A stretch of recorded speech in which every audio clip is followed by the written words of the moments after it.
626 জনের ব্যাপারে আমরা কিন্তু সুস্পষ্ট দাবি তুলেছি, কারণ আইএসপিআর নিজেই বলেছে যে 626 জন তাদের কাছে আশ্রয় নিয়েছিল, তারা অল্প কয়েকজন ছাড়া বাকিরা সবাই তাদের কাছ থেকে চলে গেছে।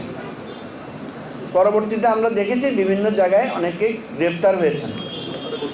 এমনও কথা আছে যে যারা আশ্রয় ছিলেন তারা বিভিন্ন জায়গা থেকে গ্রেফতার হয়েছেন। এটা নিয়ে প্রচুর পরিমাণে সন্দেহ সংশয় দেখা দিছে যে ওনারা কি আসলে ওনাদের হেফাজত থেকে গ্রেফতার হয়েছেন নাকি ওনাদের ওখান থেকে ছেড়ে দেওয়ার পরে গ্রেফতার হয়েছেন।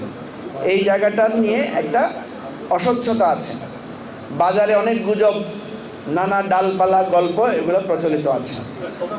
আমরা কিন্তু এই জায়গাটা নিয়ে এখনও, আপনারা যেরকম সাংবাদিক হিসেবে ধোঁয়াশার মধ্যে আছেন, আমরাও একটা ধোঁয়াশার মধ্যে আছি।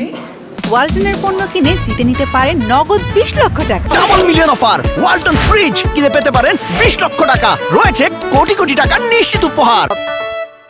কিন্তু যেহেতু একটা সেন্সিটিভ টাইম যাচ্ছে, এই বিষয়টা নিয়ে আমরা এখন পর্যন্ত খুব বড় ধরনের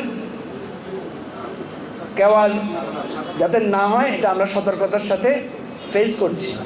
626 জন একটা সংখ্যা ওনারাই স্বীকার করেছেন, কোনো না কোনো সময় এই তালিকাটা আমরা পাবো। কারণ ক্যান্টনমেন্টে যে এইভাবে লোকদেরকে আশ্রয় দেওয়া হয়, আমরা নিজেরাও তো নানা সময় পালায় বেড়াইছি, কখনো তো আমরা জানতাম না যে ক্যান্টনমেন্টে গেলে এরকম আশ্রয় পাওয়া যায়। আপনারা শুনছেননি কখনো? আপনারা অনেক, আমি এই যে এখানে এত সিনিয়র সাংবাদিক আছে যাদেরকে আমি আরও ছোটোবেলা থেকে চিনি, আমরা কখনো এই ধরনের কথা শুনি নাই। কথা তো ঠিক, এরকম প্রধানমন্ত্রী পালাই গেছে এটাও তো আমরা শুনি না। এটা আমরা এখনও দাবি জানাচ্ছি সরকারের কাছে যে এইটা একটা খোলাসা করা উচিত জাতির সামনে, যে কতজন ছিল, কতজনকে ওনারা ছেড়েছেন, বাকিরা কোথায় আছেন এবং ওনারা কেনই বা ক্যান্টনমেন্টে আশ্রয় নিয়েছিলেন।